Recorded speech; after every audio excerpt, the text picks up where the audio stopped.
Bismillahirrahmanirrahim. Alhamdulillahilladzi matta'al insana bi thalathati umur, al-qalbi wal basirati wan nur. Ashhadu an la ilaha illallah wahdahu la syarika lahul malikul ghafur. Wa ashhadu anna sayyidana Muhammadan abduhu wa rasuluhul mansur. Allahumma salli wa sallim wa barik ala sayyidina wa maulana Muhammadinil masyhur wa ala alihi wa ashabihi wa dzurriyyatihi wa atba'ihi adadal ayyami wasyuhur ma damatil ardu was samawati wad duhur, amma ba'du.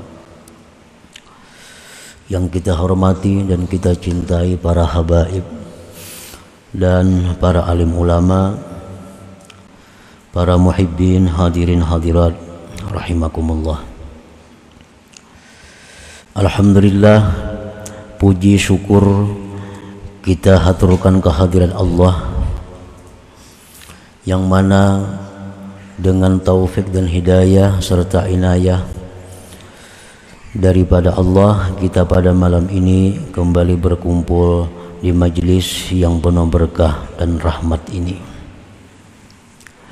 Salawat dan salam kita haturkan kepada junjungan kita Nabi besar Muhammad sallallahu alaihi wasallam dan kepada seluruh keluarga, para sahabat dan zuriat serta pengikut beliau sampai hari kiamat nanti. Para muhibbin rahimakumullah, al-hikmatul khamisatu wal khamsun minal hikamil ataiyah. Qala al-Imam Ahmad ibnu Athaillah as-Sakandari rahimahullah wa nafa'ana bi ulumi.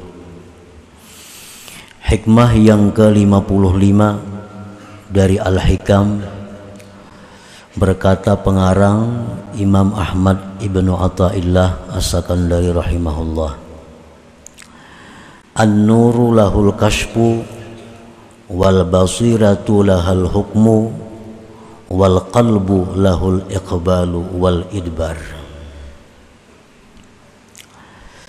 Yang artinya bermula nur, bermula cahaya yang diberikan Allah kepada manusia, yang diberikan Allah kepada orang-orang yang beriman khususnya. Cahaya itu fungsinya adalah al-kashfu, membuka. Fungsi daripada cahaya itu membuka. Nang dahulunya kada tahu jadi tahu, nang dahulunya kada melihat jadi melihat, nang dahulunya belum pernah mendengar jadi mendengar. Itulah fungsinya cahaya yang diberikan Allah kepada orang-orang yang beriman itu.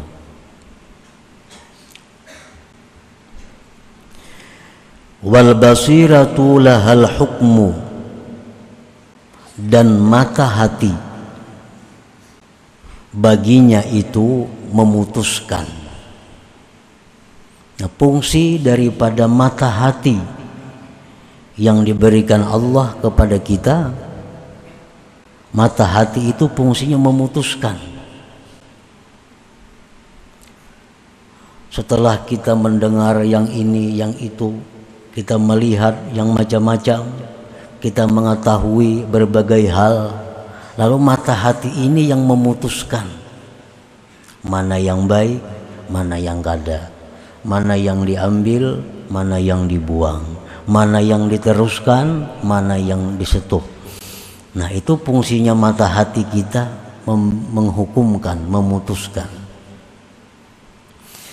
Wal qalbu lahul iqbal wal idbar, sedangkan hati itu fungsinya adalah menghadap, artinya menerima apa keputusan dari mata hati tadi, atau membelakangi atau menolaknya.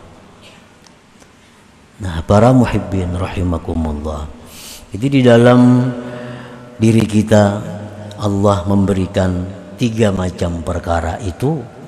Pertama, kita telah diberikan Allah nur, sehingga kita sudah melihat mana yang baik, mana yang buruk, sesuai dengan besarnya cahaya yang diberikan Allah kepada masing-masing orang. Kita diberikan Allah mata hati. Apabila mata hati itu masih utuh, mata hati kita masih berfungsi, dia akan bisa memutuskan mana yang baik, mana yang salah. Kemudian hati itulah yang menjadi tumpuan akhir segalanya. Tinggal hati melanjutkan apa yang diputuskan oleh mata hati atau menolak.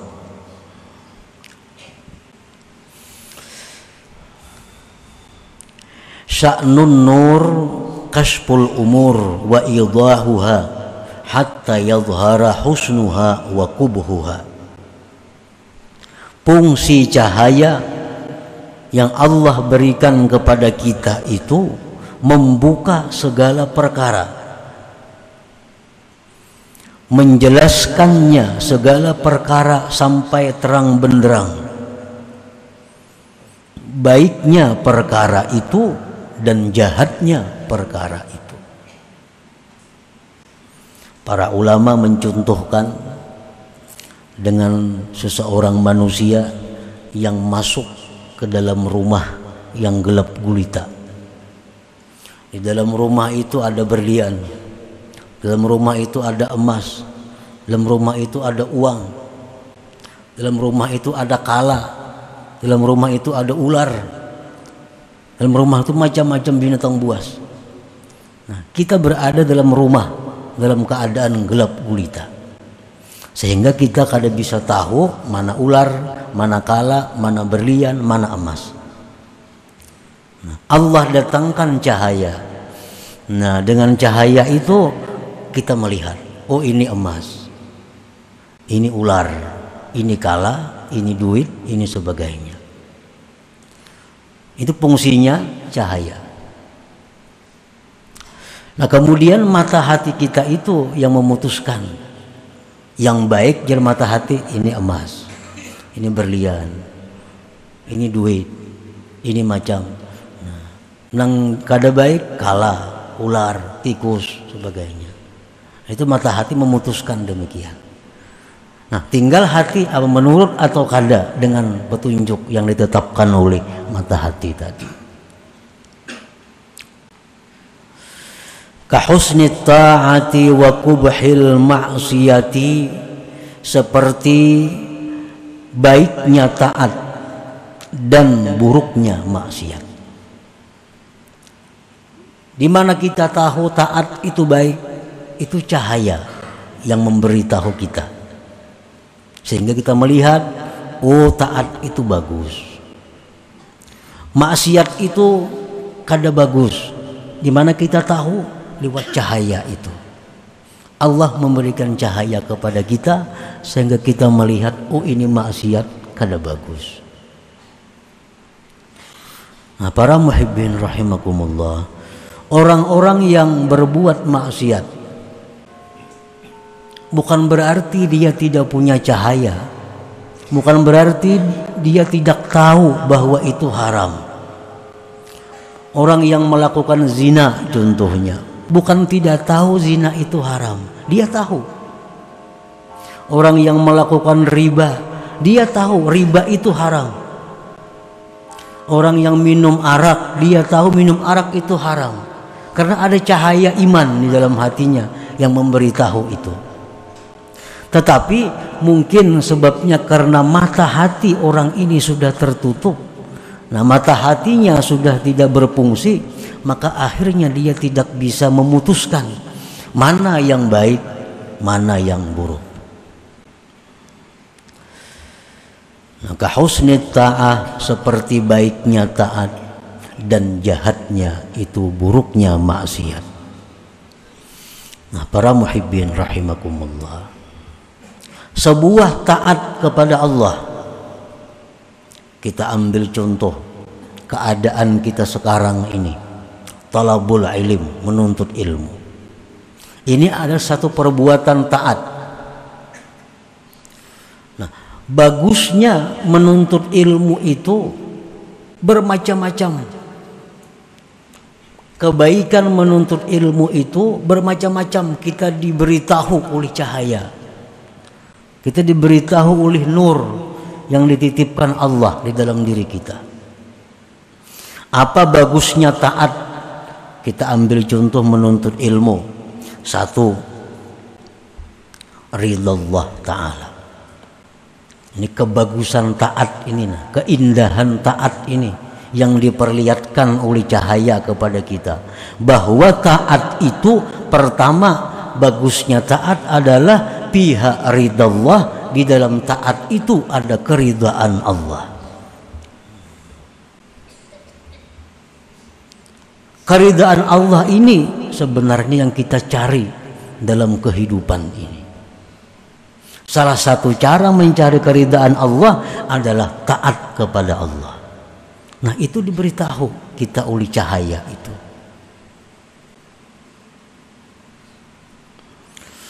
Allah berfirman di dalam Al-Quran, waridwanum minallahi akbar. Keridhaan Allah itulah yang paling besar. Akbaru ni'amillah alal abdi. Paling besar nikmat Allah atas seorang hamba itu keridhaan Allah. Kalau kita melakukan sebuah taat seperti menuntut ilmu, maka kita dapat ridwan minallah, keridhaan daripada Allah. Nah, itu salah satu bagusnya taat yang dinampakkan oleh cahaya kepada kita. Yang kedua, bagusnya taat itu pihak ridhal malaikat. Kita melakukan taat itu Allah ridha dengan kita. Itu sudah nikmat paling besar. Sampai-sampai di surga, nang bidadari, permata, permadani, Allah bertanya kepada ahli surga, apa yang kalian minta lagi kepadaku, ujar Tuhan. Serentak penghuni surga ini minta ridhaka ya Allah, keridhaan engkau ya Allah. Sampai di surga kita masih minta keridhaan Allah ini. Yang kedua, ridhanya malaikat. Ridhanya malaikat. Dalam sebuah taat kita contoh menuntut ilmu. Ini malaikat Allah yang jumlahnya kita kada bisa menghitung, seluruhnya ridha kepada kita. Dan ridhanya malaikat itu apa? Ridha malaikat itu adalah artinya istighfaruhum, memintakan ampun mereka kepada kita. Malaikat tuh kalau ridha bukan memberi duit kada. Malaikat ridha bukan memberi makanan kada. Tapi kalau malaikat itu ridha kepada kita, selalu memintakan ampun kepada Allah terhadap dosa-dosa kita. Nah, Rasulullah SAW menyatakan yang artinya bahwa orang yang menuntut ilmu mulai turun dari rumahnya, sebagian malaikat menghamparkan sayapnya untuk diinjak oleh orang yang menuntut ilmu ini. Sebagian sayap mereka lagi memayungi orang yang menuntut ilmu ini dari mulai rumahnya sampai tempat dia menuntut ilmu. Kenapa demikian? Ridwan bima yasna, karena malaikat ini ridha, senang dengan perbuatan itu. Jadi makin jauh tempat kita menuntut ilmu, makin banyak malaikat yang menaungi kita. Makin banyak malaikat yang menghamparkan sayapnya permadani kita berjalan. Dan bukan hanya itu, dalam jumlah yang kita kada bisa menghitung, mereka itu selalu mengucapkan kepada Allah, Allahumma ghfir li hadzal talib, ya Allah ampuni ini orang yang menuntut ilmu. Makin panjang perjalanan kita, makin banyak doa malaikat kepada kita. Nah, makanya dalam hadis-hadis yang lain, baik perkataan ulama bahwa orang yang menuntut ilmu itu diampuni Allah dosanya. Karena malaikat ini berapa ribu jumlahnya, jutanya, Allah yang tahu. Seluruhnya memintakan ampun kepada orang yang menuntut ilmu ini. Ridha bima yasna'u, karena malaikat senang dengan perbuatan menuntut ilmu itu. Nah, menuntut ilmu contoh satu taat kepada Allah Subhanahu wa ta'ala. Nah, itu bagusnya taat. Malaikat ketujuh, malaikat senang, malaikat ridha. Yang ketiga, bagusnya sebuah taat itu ridha Rasul sallallahu alaihi wasallam. Rasulullah pun senang, Rasulullah pun ketujuh kalau umatnya ini berbuat taat kepada Allah. Rasul pun gembira kalau melihat kita berkumpul menuntut ilmu ikhlas karena Allah. Rasulullah tersenyum. Beliau menyatakan bahwa pada hari-hari tertentu diperlihatkan kepadaku amal-amal umatku. Apabila aku lihat amal umatku itu taat kepada Allah, aku tersenyum gembira, kata Rasulullah. Nah, bila aku lihat amal umatku itu maksiat, aku kecewa dan aku duka cita, aku sedih. Nah, kita berkumpul menuntut ilmu atau beribadah taat lainnya, itu iprahur Rasul, menyenangkan Rasulullah sallallahu alaihi wasallam. Nah, itu bagusnya taat tadi. Yang keempat, bagusnya sebuah taat itu ada usyukri. Nah, menunaikan syukur. Ini kita diberi Allah kesehatan, diberi Allah kekuatan, diberi Allah penglihatan, diberi Allah pendengaran, diberi Allah kelapangan, diberi Allah keuangan. Semuaan bersatu tak kumpul pada malam ini. Bukti bahwa kita syukur kepada Allah. Jadi sekaligus kita syukur sihat, syukur berduit, syukur lapang, syukur apalagi ada umur, syukur segala macam. Nah, dengan adanya satu taat, kita menunaikan nikmat Allah, mensyukurinya. Dan itu satu kewajiban, mensyukuri nikmat Allah Subhanahu wa ta'ala. Yang kelima, bagusnya taat ini jalbul barakah. Nah, taat itu menarik berkah. Taat itu menarik berkah. Kita sembahyang 2 rakaat itu membawa berkah. Kemana berkahnya? Berkah pil umur. Umur jadi berkah dengan sebuah taat. Wal badan, badan jadi berkah. Wal ahli, keluarga berkah. Aulad, anak-anak dapat berkahnya. Wal amwal, harta-harta dapat berkahnya. Wa ghairi, dan selainnya, tetangga-tetangga bahkan negara dapat berkahnya karena perbuatan taat kepada Allah itu. Nah, itu bagusnya taat yang diperlihatkan melalui cahaya yang diberikan Allah kepada kita. Yang ketujuh, bagusnya taat itu apa? Jalaul qalbi, penerang hati. Kita membaca salawat sekali, itu hati kita ada terang. 2 kali makin terang, 3 kali makin terang. Sembahyang, seluruh taat itu kembali kepada menerangi hati. Yang ketujuh, al-qurbu minal jannah, dekat dari surga. Taat itu dekat dengan surga. Seperti yang disampaikan Rasulullah SAW, bahwa majelis ilmu itu, ujar Nabi kita, riyadul jannah. Majelis zikir, majelis ilmu itu taman surga. Nengaran taman tuh maulah jauhan rumahnya. Taman surga. Taman kota di tengah kota andaknya. Taman sebuah rumah di halaman rumah atau belakang rumah. Nah, majelis-majelis taat seperti ini itu taman surga. dekat. Artinya apa? Kalau kita mati saat ini masuk surga. Nah, al-qurbu minal jannah. Yang kedelapan, al-bu'du minan nar. Taat itu jauh daripada neraka. Yang kesembilan, alamatu husnil khatimah. Taat itu juga sebagai tanda husnul khatimah seseorang. Yang kesepuluh, gufranuz dzunub. Taat itu pengampunan dosa.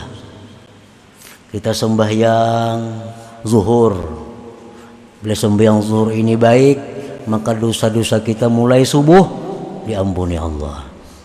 Sembahyang asar, sembahyang asarnya baik, dosa antara zuhur asar dihapus oleh Allah. Nah, taat itu penuntut ilmu, penebus dosa. Rasulullah SAW bersabda, man intaqala liyata'allama ilman ghufira lahu qabla an yakhtuwa. Ujar Nabi, siapa yang berangkat dari rumah untuk menuntut ilmu, diampuni baginya dosa sebelum melangkahkan kakinya.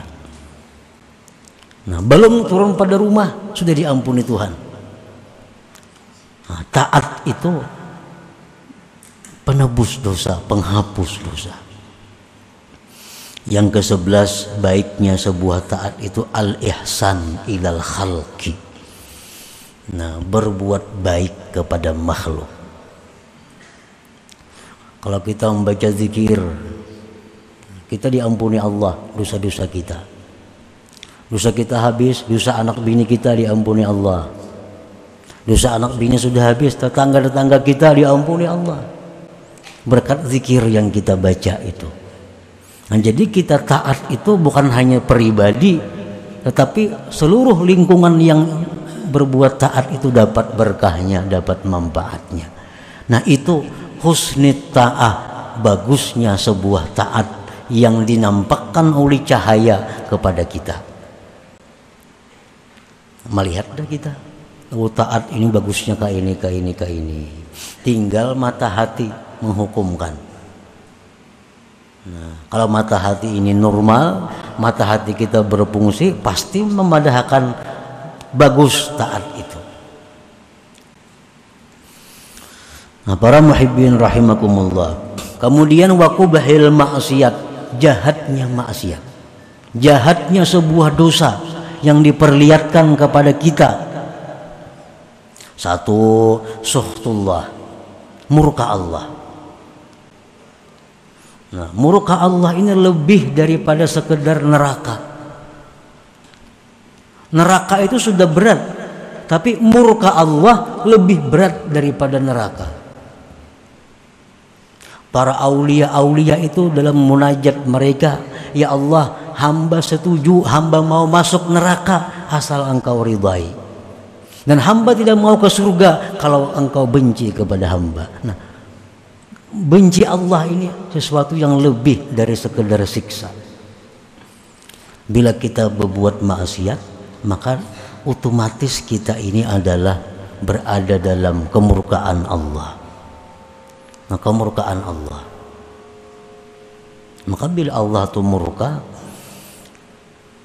jangankan Allah yang murka lawan kita, atasan kita aja murka lawan kita. Siapa yang murka lawan kita, tentu segala-galanya bisa terjadi. Apalagi Allah yang murka. Yang kedua, suhtul malaikah. Kita berbuat maksiat, ini malaikat-malaikat ini murka kepada kita. Terutama malaikat-malaikat hafazah, malaikat yang disuruh Allah mengawal kita nih. Kan setiap manusia itu ada malaikat hafazah, beberapa orang yang mengawal kita. Nah, kita berbuat maksiat, malaikat itu murka.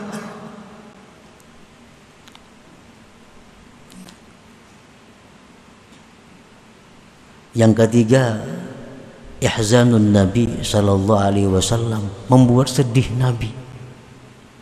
Membuat sedih Nabi. Begitu disampaikan kepada Nabi, fulan bin fulan hamba engkau ini berbuat maksiat ini, Nabi kita huzun, Nabi kita sedih. Apalagi maksiat yang diperbuat ini lebih dahsyat daripada maksiat yang dilakukan oleh bukan umat Nabi. Makin sedih lagi Nabi. Maksiat yang kita lakukan orang Kristen aja kadang gawe kayak itu, orang Yahudi aja kadang gawe kayak itu. Ini ada umat Nabi yang melakukan itu. Nabi kita sangat sedih, kecewa bila melihat umatnya melakukan maksiat itu. Yang keempat, ibrahu a'da aduwihi iblis. Maksiat yang kita lakukan itu membuat gembira musuh paling musuh iblis. Iblis beambung. Nah, kita berbuat maksiat itu betandiknya kesukaan. Napa suka? Ada kawan.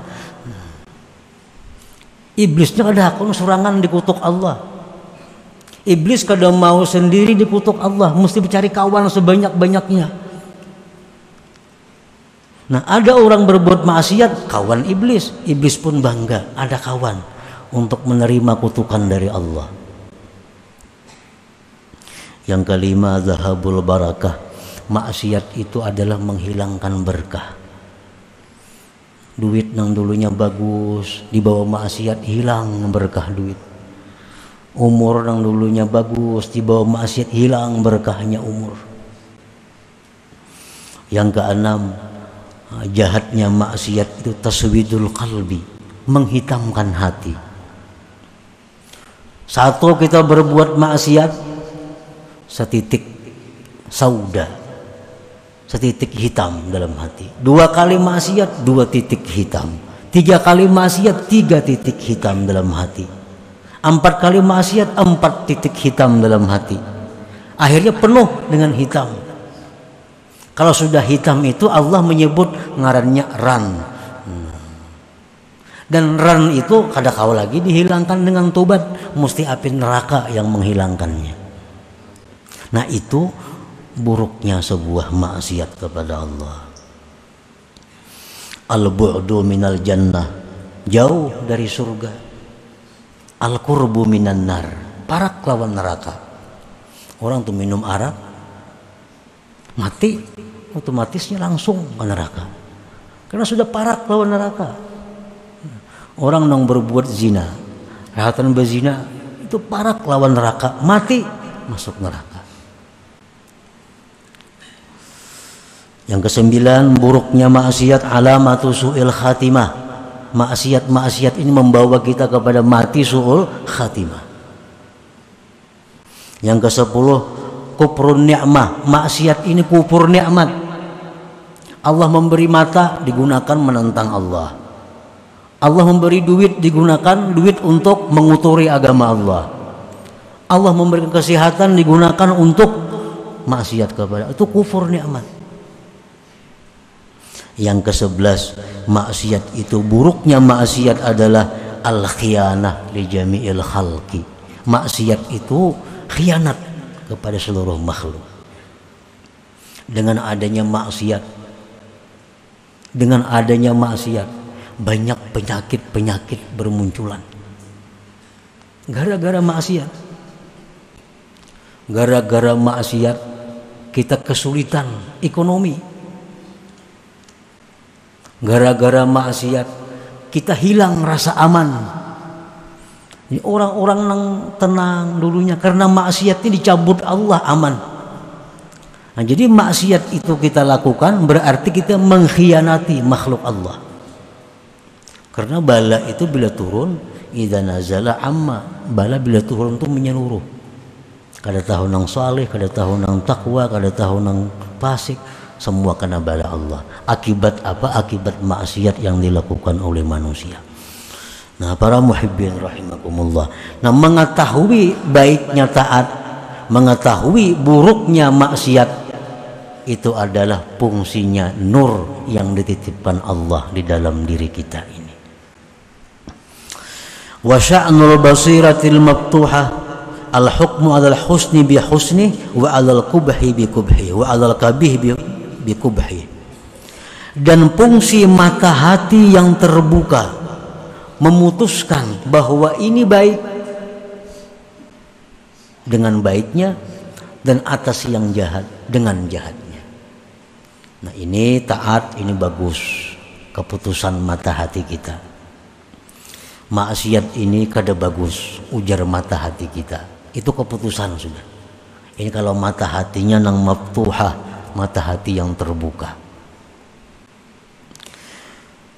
Wal qalbus salih, dan hati yang bagus, yuqbilu ala ma yasbutu husnuhu, menghadap atas sesuatu yang sabit baiknya, wa yudbiru, dan berpaling amma yasbutu qubhuhu, daripada yang sabit jahatnya. Nah kalau hati kita ini baik, dia menerima keputusan mata hati yang terbuka tadi.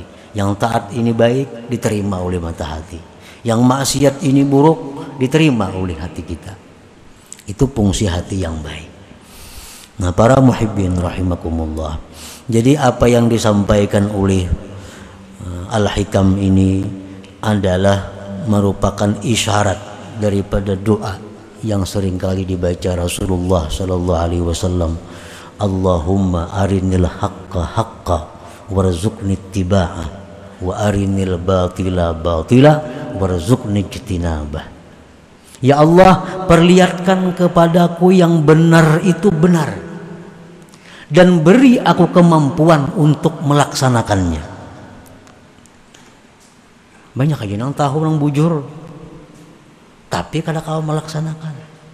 Ada juga yang kada tahu itu bujur. Nah Nabi kita minta, ya Allah perlihatkanlah al-haqqa haqqa, yang benar itu benar, warzuqni ittiba'ah, dan berikan aku kemampuan mengikutinya, melaksanakannya. Tentu kalau sudah demikian berfungsi, cahaya berfungsi, mata hati berfungsi, hatinya berfungsi. Wa arinil batila batila, perlihatkanlah yang salah itu salah, warzuqni ijtinabah, dan berikan aku kemampuan menjauhinya, meninggalkannya. Banyak yang tahu pada ini haram, belum kawa. Tahu riba itu haram, kada kau membuangi. Banyak aja yang tahu riba itu haram, dosanya berat pada zina, ini dikubur dibangkit kegilaan. Tahu hadis Nabi, orang riba itu dibangkit dikubur gila. Tahu ya sudah itu, cuma belum diberi Allah kekuatan untuk menjauhinya. Sampai sekarang masih riba.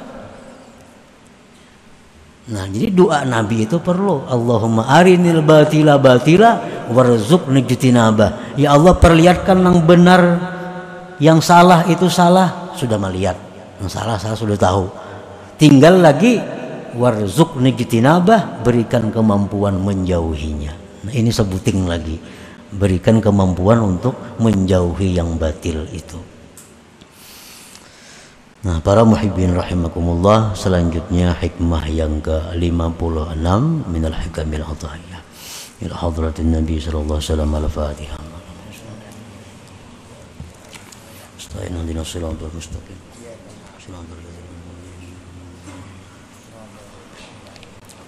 Ya Allah biha, ya Allah biha, ya Allah biha husnil khatimah. Ya Allah biha, Allah biha, Allah biha husnil khatimah. Ya Allah biha, ya Allah biha, Allah biha husnil khatimah. ويا أيها الرجل منه شفاعة صلوا عليه وسلموا تسليما.